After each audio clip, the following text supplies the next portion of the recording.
Es una lucha permanente por entender que el dinero público no existe, que lo que existen son los impuestos que pagamos aquellos que somos parte de esta comunidad y que el Estado tiene que funcionar porque necesita recursos, ¿no? Entonces, cuando tú entiendes que el Estado funciona en la medida que haya recursos y que tú eres parte de esos recursos, es como lavarte los dientes. ¿Cómo no lo vas a hacer, ¿no? Que por lo menos en este contexto y en este país, no decir nada no es una alternativa, porque te retorna en contra, incluso de tu licencia para operar, ¿no? O sea, incluso en el cuidado de tu reputación, incluso en el cuidado del talento que atraes, porque hoy la gente no quiere trabajar en un lugar en el que no sienta que hay un propósito claro y una participación apropiada en el entorno, ¿no? Mi negocio ha crecido al doble en 4 años, al doble. Y una de las cosas que ha crecido es el tamaño del liderazgo femenino. Y no estoy diciendo directamente que ha crecido al doble porque somos todas mujeres, pero estoy diciendo que a pesar de que somos más mujeres, hemos duplicado el negocio. Entonces el cuento de que los hombres son los que duplican los negocios, ahí está, demostrado en numeritos que no es así.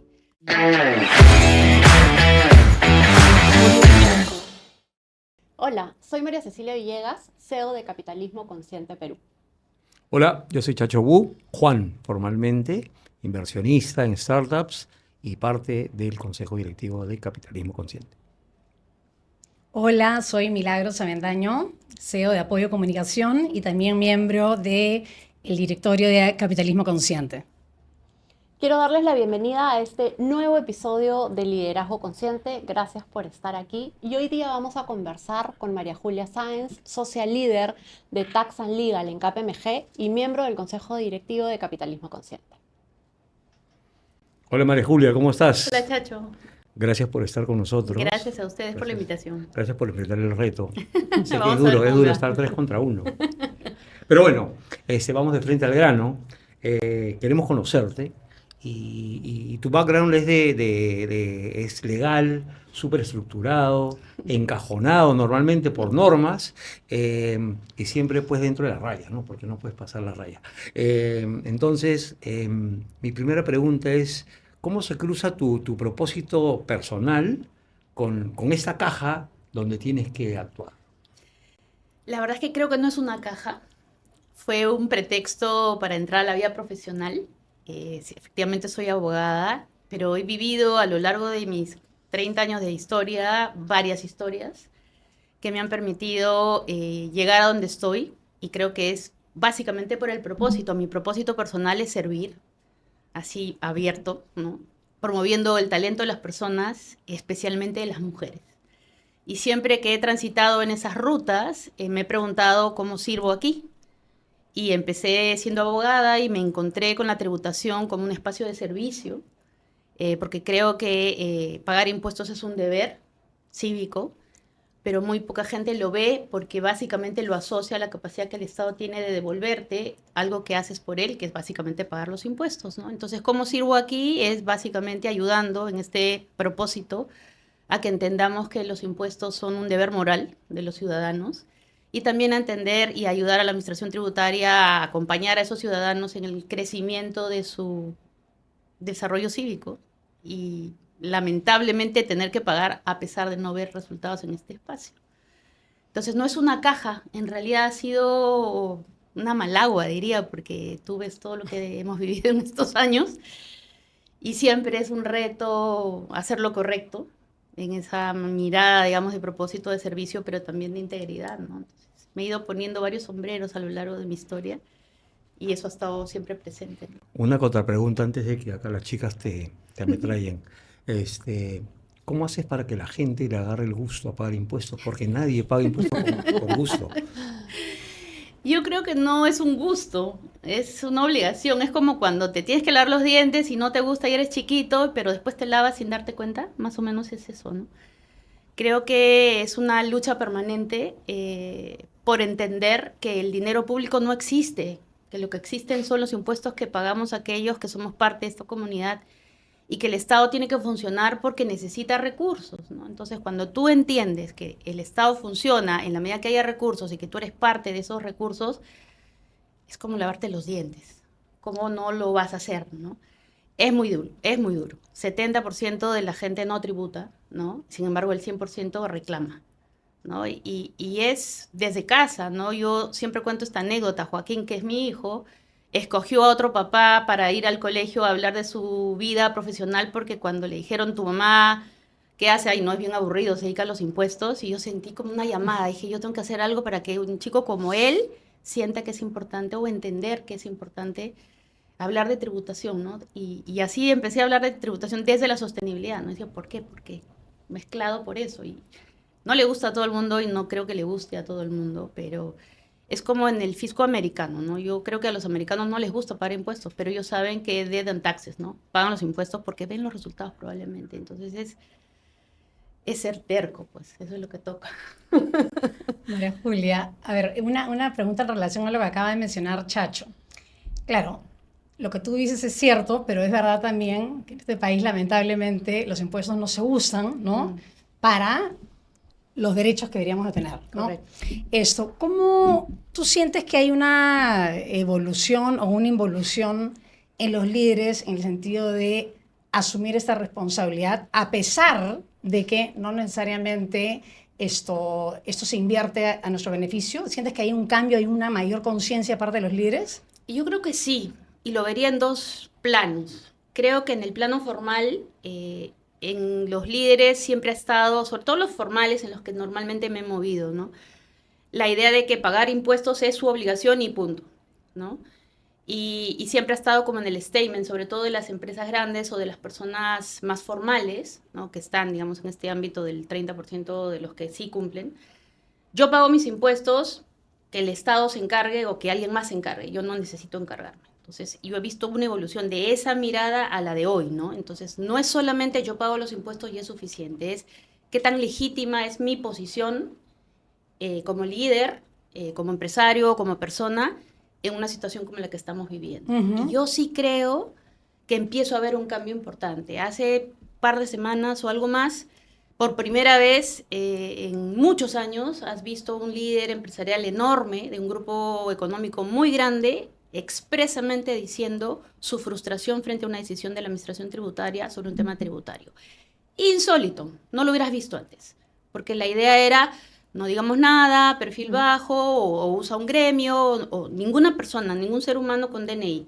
Y hoy ese ser humano con DNI, con su puesto al costado, te refiere sobre un tema tributario que va más allá de lo legal. Entonces yo sí veo un tema, una evolución de esa formalidad, esa legalidad a la legitimidad de tu posición. Totalmente. Y no tener temor a decir, oye, yo me llamo X fulanito y te digo expresamente, administración tributaria, que estás haciendo algo que no está bien.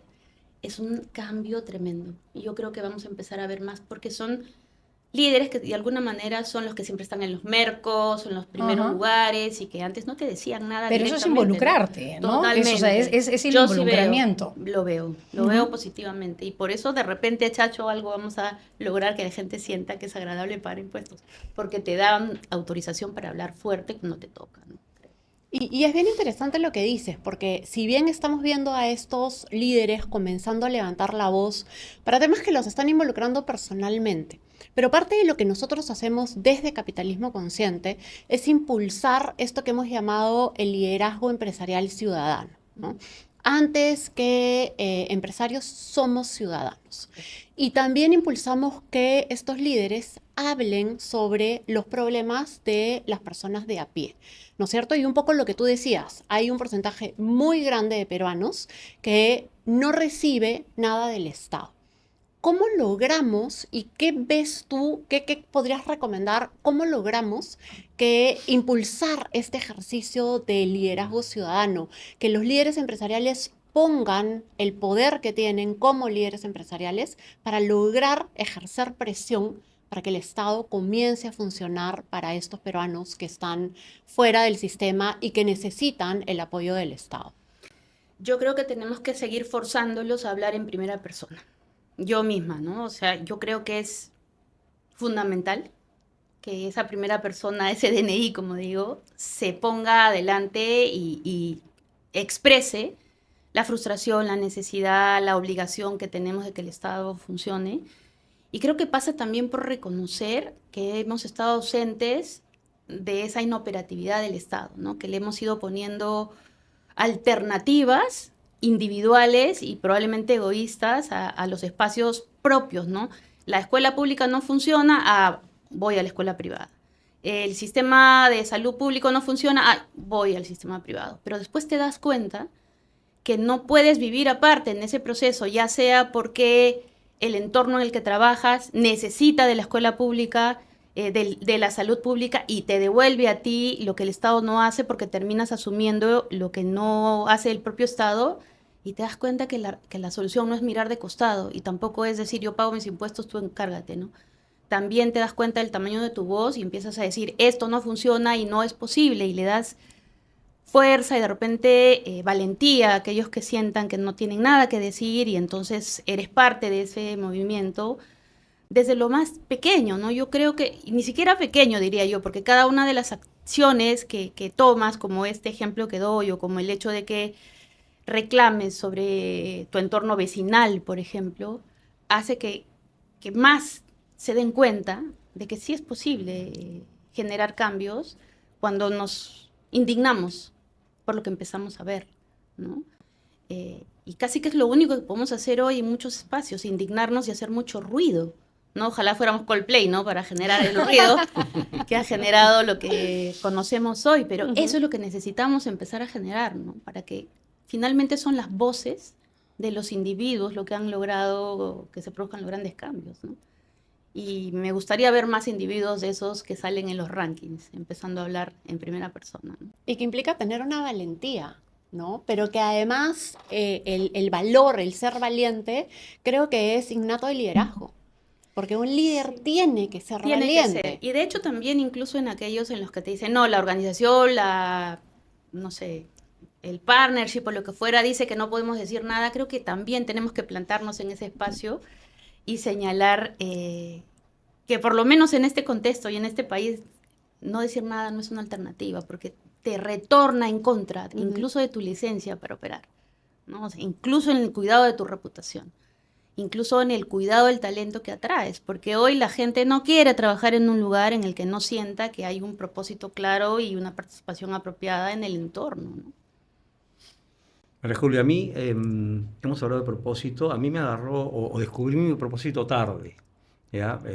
No hace más de 15 años, o 5 kilos. Si tú tuvieras la oportunidad de hablar con la María Julia a los 25 años, si tuvieras 25 años de nuevo, ¿qué le recomendarías? ¿Qué harías distinto?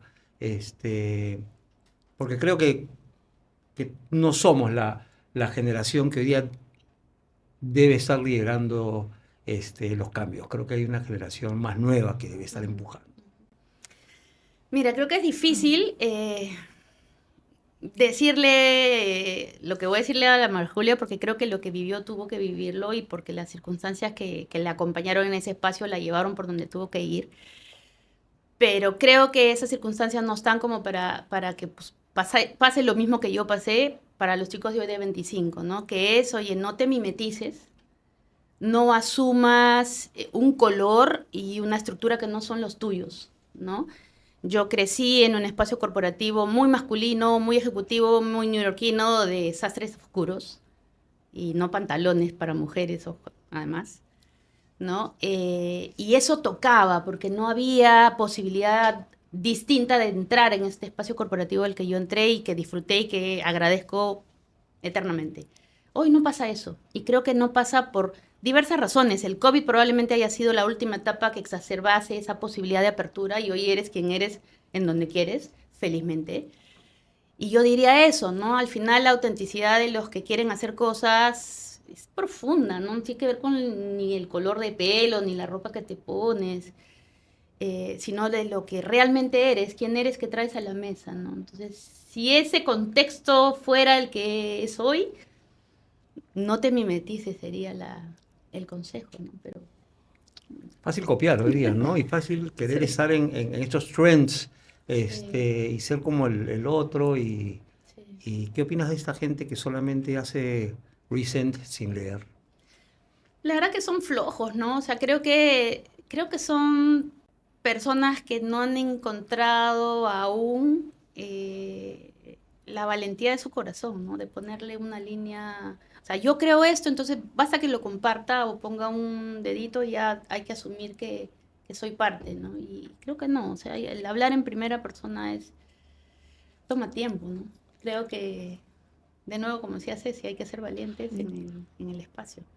María Julia, hablando de la valentía, uno de los pilares de capitalismo consciente es esta mirada multi-stakeholder, ¿no? Y tú hablabas un momento oye, tenemos que tener la capacidad, hay que tener valentía, sin duda, pero también esa capacidad de indignarnos. ¿Cómo del lado empresarial o del lado de los líderes conscientes podemos impulsar esa indignación para que todos los stakeholders que nos rodean, ¿no? Es decir, con los que nos relacionamos, ¿no? Las comunidades, los colaboradores, ¿no? Nuestros aliados, nuestros proveedores, realmente ejerzan, ¿no? Esa voz de decir, exigir que el Estado realmente use nuestros impuestos de manera adecuada. O sea, creo que el sector privado puede ser un gran catalizador, pero ¿cómo hacemos para trasladar esa indignación a la acción y llevado a todos nuestros stakeholders? Complicado, ¿no? O sea, creo que hay que actuar desde la coherencia que te da ser íntegro, ¿no? Creo que cuando tienes rabo de paja es muy difícil indignarte, ¿no? Porque siempre va a venir alguien a cobrarte por algo, ¿no?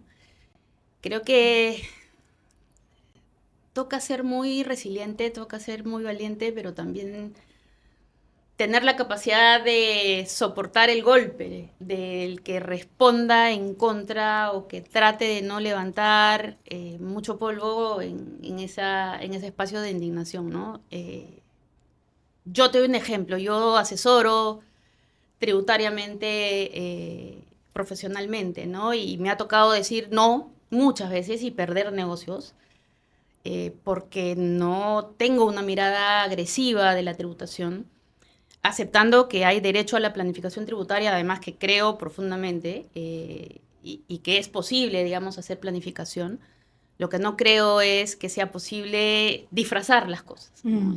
Y lamentablemente uno encuentra en mi espacio muchos profesionales dispuestos a ese espacio. Entonces te toca perder negocios, te toca recibir golpes también.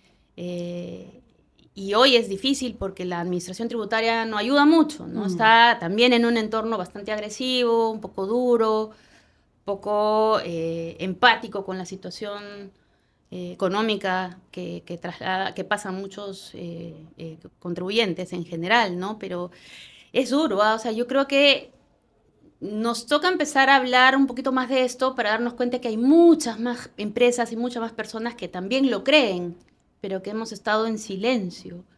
Y ahí hacerte una repregunta, porque efectivamente es un sector que tiene un estigma más o menos negativo, ¿no? Y es percibido como muy rígido, ¿no? ¿Cómo podemos ayudar a cambiar la reputación del sector para crear el círculo virtuoso, ¿no? Como esto es hablando del tema, tú eres muy vocal, pero ¿qué se te ocurre? ¿Cómo podemos hacer un poquito para cambiar ese chip y finalmente construir, ¿no? Pero todos juntos, ¿no? Sí, yo, mira, conozco muchísimas compañías y personas sumamente correctas, pero con mucho temor, o muy conservadores en la comunicación. No, mejor no decimos, nosotros no decimos. En el momento que alguien nos venga a buscar, que revisen, aquí no hay nada extraño, pero no decimos. Yo creo que ese es un gran error, porque cuando empiezas a decir, empiezas a ser un ejemplo y también te ayuda a que el entorno te perciba de la manera en que en verdad eres. O sea, hay varias empresas, sobre todo las más grandes, que lamentablemente tenemos este estigma de el grande no tributa o el grande se aprovecha, y no es así. Pero cuando no eres tú en primera persona el que cuenta su propia historia, entonces la gente percibe, exacto, los silencios se llenan, ¿no? O sea, hace poquito estuve en un espacio y una persona de comunicación decía, el político tiene al enemigo clarito, que eres tú, empresario, y él sabe perfectamente a quién hablarle, y tú no tienes a quién hablarle porque en verdad no hablas. Y hoy básicamente los espacios se llenan y las narrativas se llenan. Entonces yo siempre estoy conversando, sobre todo con mis clientes, ayudándoles a que abran su puerta y conversen. El temor probablemente hoy mayor es que la propia administración, como digo, está siendo muy agresiva, ¿no? Entonces tienes un discurso de quiero tener colaboración y espacio, digamos, de apertura de cara a la OCDE, por ejemplo, pero sin embargo tengo una mirada bastante esquizofrénica en el lado del frente donde te mando auditores que son sumamente duros, ¿no? Entonces es también hablar con la propia administración. Yo lo hago permanentemente. Eh, y, y- y en mesas en las que no necesariamente les gusta que les digas esto, yo se los digo, porque creo que es lo que toca, ¿no? También hay buena gente en la administración, muy buena gente, pero hay mezclado como en todo, ¿no? De acuerdo, y sobre todo cuando tenemos un sector informal tan grande que además está perdiendo dinero porque no puede utilizar el IGB que paga, Sí, claro. ¿no? Y entonces la administración tributaria se enfoca en los más grandes y la narrativa es contra la empresa, Sí, pero nos olvidamos que la empresa representa los caballos delante de la carreta. sí, Sin empresas no hay dinero para absolutamente nada. correcto. Para agua, para saneamiento, para pistas, para carreteras, ¿no? Hay una cosa que tú has dicho que me ha gustado mucho sobre cuál es tu propósito, ¿no?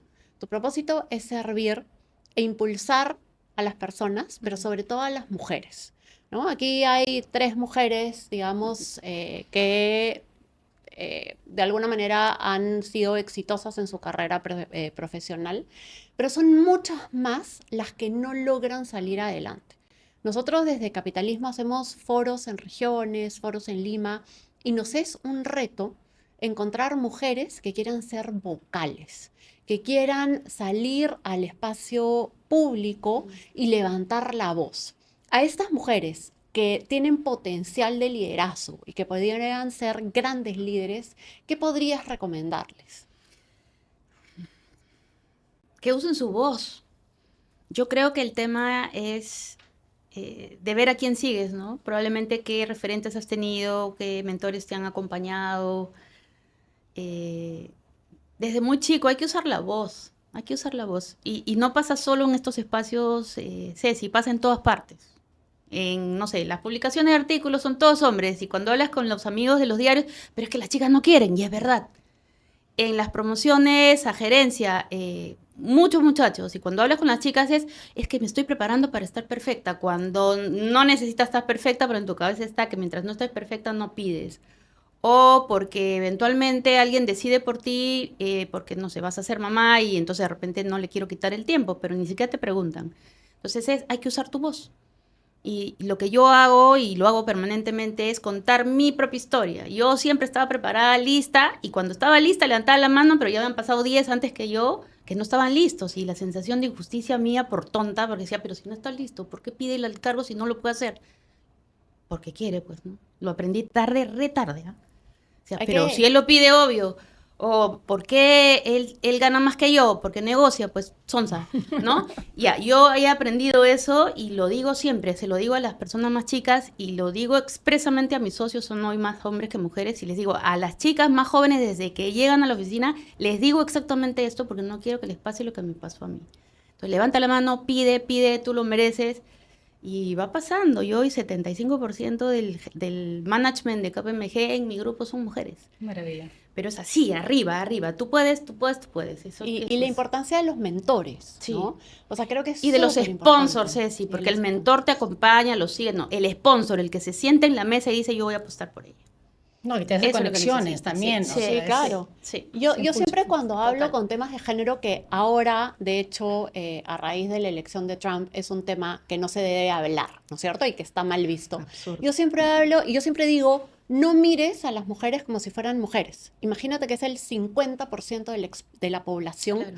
que estamos excluyendo, ¿no? Así es. ¿Cómo logramos que ese 50% entre a la fuerza laboral y efectivamente logre desarrollarse? Porque el Perú va a crecer, las empresas van a crecer y sus familias van a crecer. Necesitamos ese liderazgo y necesitamos romper esto que se llama el face washing, ¿no? Que Sí. es algo se pone de moda y entonces todos estamos ahí alineados. Pero cuando pasa de moda, como ahora, en el tema género, en el tema GRE, etcétera, de pronto ya nadie lo hace. Claro. ¿Cómo enfrentas tú desde tu liderazgo esta frustración que sentimos quienes quienes creemos en la sostenibilidad y en todo esto?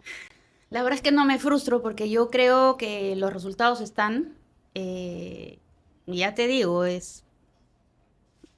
mi negocio creció al doble en 4 años, al doble. Y una de las cosas que ha crecido es el tamaño del liderazgo femenino.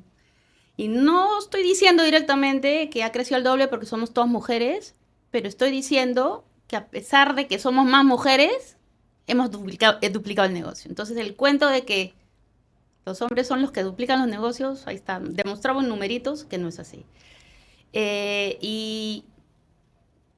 Porque yo no tengo miedo a seguir hablando del tema. O sea, Trump puede decir lo que quiera, yo sigo usando, no sé si las siglas, porque las siglas son siglas, pero sí las decisiones asociadas a cerrar esos gaps, ¿no? Y de hecho, hoy estoy buscando hombres ya para ponernos al nivel, porque tampoco queremos estar solo mujeres en ese espacio, al otro lado. O sea, al final, lo lindo del proceso es la diversidad, ¿no? Vale. En general, no solo de mujeres y hombres, de gente más grande que tú, de distintas generaciones, de distintos de más espacios chicos, y de chiquillos. ¿no? Olvídate de la generación C y Z y no sé qué. Está pero full. Y toca ayudarles de otra manera, porque hay gente que se frustra rapidito y que hay que explicarles que a la gerencia no se llega en 2 días y que no pasa nada, ¿no? Pero es otro reto. María Julia, una pregunta sobre tu carrera, que es espectacular realmente. ¿Cómo ves tú hoy día las posibilidades de generar cambios desde la posición que tienes como socia? Porque hoy día eres socia y has llegado ahí pues en base a full punche y bien merecido, frente a las posibilidades que tiene, hablando de mujeres, una mujer desde el lado corporativo. Creo que está mezclado, ¿ya? Porque yo estaba en el mundo corporativo también, varios años. Y de nuevo, creo que es un tema de la cabeza, ¿no? Yo nunca me planteé que no podía. Me gusta mucho la parte de Forrest Gump, ¿recuerdas? Cuando le dice, desarma esta arma lo más rápido que puedas, y la hizo rapidísimo, le dice, ¿cómo lo hiciste tan rápido? Porque tú me dijiste.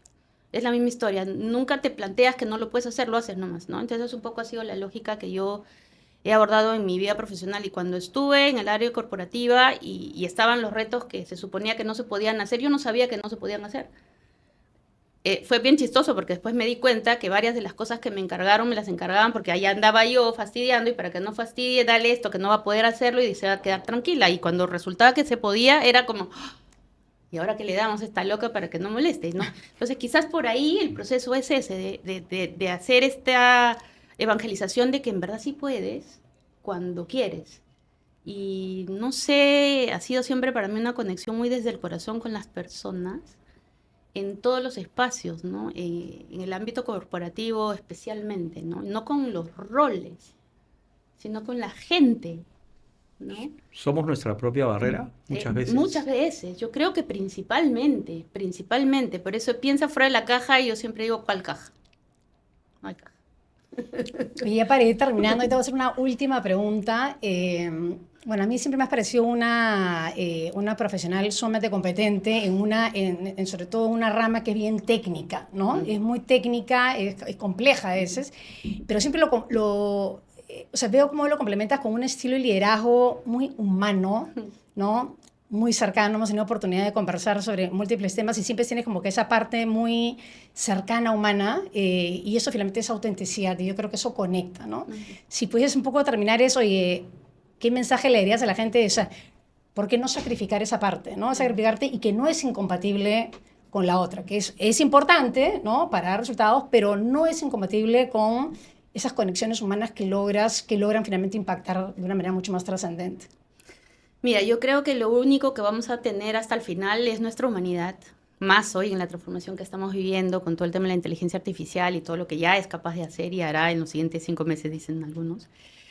Es el factor humano, ¿no? El no olvidarnos quiénes somos, de dónde venimos, qué cosa es lo importante para cada uno, porque las personas con las que trabajas o con las que vives son eso, personas iguales que tú, ¿no? Entonces, esencialmente somos lo mismo, y nos orienta básicamente lo mismo: el amor por los padres, por los hijos, por las mascotas, las historias propias, personales, los temores, los dolores.